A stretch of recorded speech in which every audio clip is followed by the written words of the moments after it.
ท่านผู้ชมที่เคารพทีมงานมีเดียลาวได้มาอยู่ที่จุดก่อสร้างสถานีรถเมล์ BRT ซึ่งพวกเขาสามารถบอกได้ว่า BRT กำลังมาเพื่อยกระดับการเดินทางของนครหลวงเวียงจันทร์ให้มีความสะดวกว่องไวและทันสมัยนครหลวงเวียงจันทร์กำลังก้าวเตรียมต้อนรับระบบขนส่งมวลชน BRT ที่จะช่วยยกระดับการเดินทางของประชาชนให้สะดวกปลอดภัยและประหยัดค่าใช้จ่ายหลายขึ้น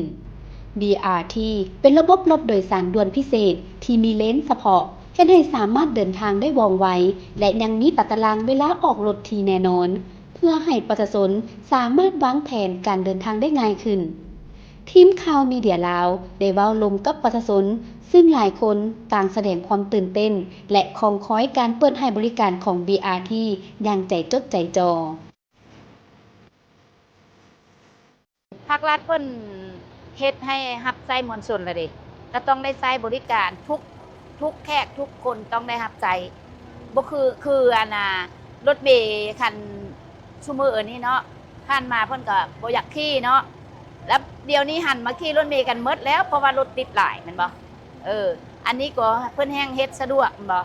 ก็เพิ่นลงทุนไปแล้วก็แน่นอนแล้วพวกเราก็ต้องหมุนใช้ตัวนี้ไปเนี่ยมุมมองของงานนี่ก็อาจจะถ้าว่าเขาเจ้าเปิดมาก็ประชาชนจะมีความสะดวกขึ้นไปตื่มเพราะว่าปัญหาที่หนึ่งก็มีความสะดวกว่องไวเนาะปัญหาที่สองก็ละต้นการเดินทางมันจะต่ำเป็นราคาถูกมันก็จะดีแบบบ่เฮ็ดให้รถติดแน่แบบไปแบบเอาไปสะดวกสบายมันจะดีเกี่ยวกับว่า1นักเรียนเนาะ2มากับพ่อแม่ประชาชนรับใช้หมุนใช้ไปถ้าว่าบ่ทันรถนี้ต้องไปขึ้นรถนั้นบ่ทันรถนั้นมาขึ้นรถนี้มันมี2จังหวะล่ะดิมันให้ความสะดวกหลายอย่าง BRT